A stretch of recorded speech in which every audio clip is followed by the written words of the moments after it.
मैं बलकार सिंह, आपका हिंदी विषय का अध्यापक। जैसा कि विदित है कि हमने पिछले लेक्चर के अंदर फर्स्ट अपनी जो कविता है उसको हमने कंप्लीट किया था। आज के लेक्चर के अंदर मैं आपको सेकंड कविता करवाऊंगा आपकी, जिसका नाम है पतंग, और इसके जो कवि हैं वो हैं आलोक धनवा। बहुत इम्पॉर्टेंट कविता है, आपकी बुक की शायद सबसे ज़्यादा इम्पॉर्टेंट कविता अगर मैं इसे कहूँ तो कोई अतिशयोक्ति नहीं होगी। ये एक ऐसी कविता है कि पिछले 8-9 साल के अगर आप पेपर उठाकर देखेंगे हिंदी विषय के, चाहे वो 3 कोड का पीरियड रहा हो या 4 कोड का पीरियड रहा हो, हर कोड के अंदर इसमें से आपको पद्यांश जरूर मिलता है। 101% आपको जो पद्यांश हैं वो इसमें से आपको ज़रूर मिलते हैं। बहुत ज़्यादा महत्वपूर्ण कविता है। आलोक धनवा की जो जीवनी है NCERT की जो बुक्स है उसमें से प्रिपेयर हो जाएगी, वो मैं शॉर्ट में आपको भेज दूंगा कि उसमें आपने क्या क्या करना है और क्या क्या छोड़ना है। थोड़ा सा मैं इसके विषय में प्रकाश डाल देता हूँ आपको। आलोक धनवा को प्रकृति से जुड़ा हुआ कवि माना जाता है और बाल सुलभ चेष्टाओं का कवि माना जाता है। आलोक धनवा ने अपनी जितनी भी कविताएं लिखी हैं और उसमें उनका 90% जो काव्य है वो सारा बच्चों के ऊपर था। उनका बच्चों से बहुत ज़्यादा प्यार था। वो आधुनिक दौर के कवि हैं, प्रगतिशील धारा के कवि हैं आलोक धनवा। और उन्होंने बच्चों का वर्णन किया है कि जब बच्चे पतंग उड़ाते हैं तो उनको कोई होश नहीं रहता, वो किसी की परवाह नहीं करते और सिर्फ पतंग उड़ाते चलते जाते हैं। देखिए, मैं कविता के माध्यम से आपको समझा रहा हूँ।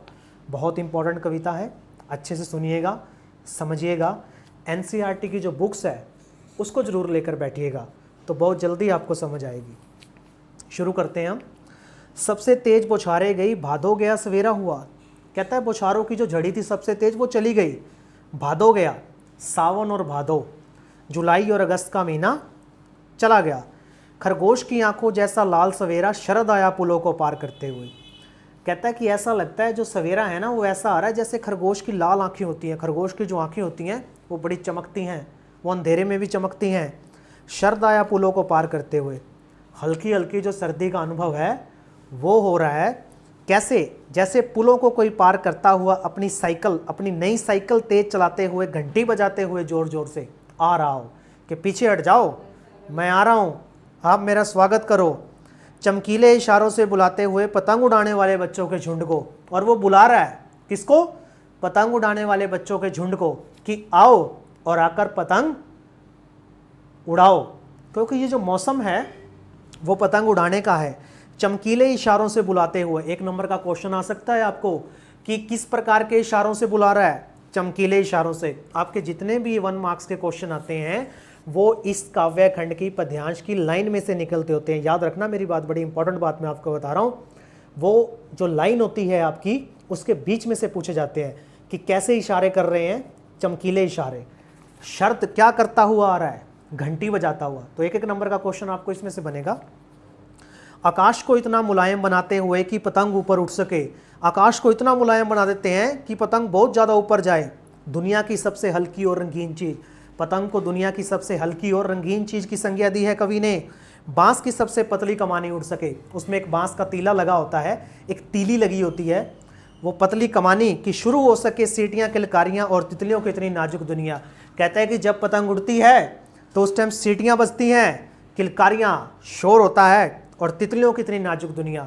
और आकाश में जब पतंगे उड़ रही हैं तो वो ऐसी प्रतीत होती हैं जैसे कोई तितली उड़ रही हो, आकाश में विचरण कर रही हो। अगला पैरा देखिए, मोस्ट इंपॉर्टेंट। जन्म से ही लाते हुए अपने साथ कपास।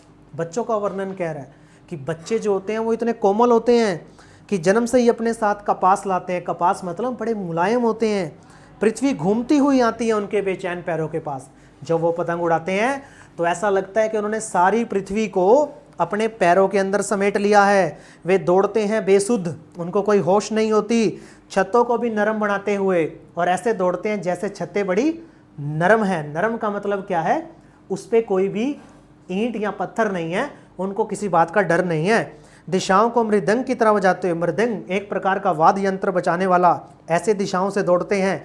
जब वे पेंग भरते हुए, पेंग मतलब अपनी टांगों को उठाते हुए, डाल की तरह लचीले वेग से अक्सर, और कैसे चलते हैं? जैसे डाली होती है और उसमें लचक होती है, वो इस प्रकार बच्चे पतंग उड़ाते हुए घूमते रहते हैं।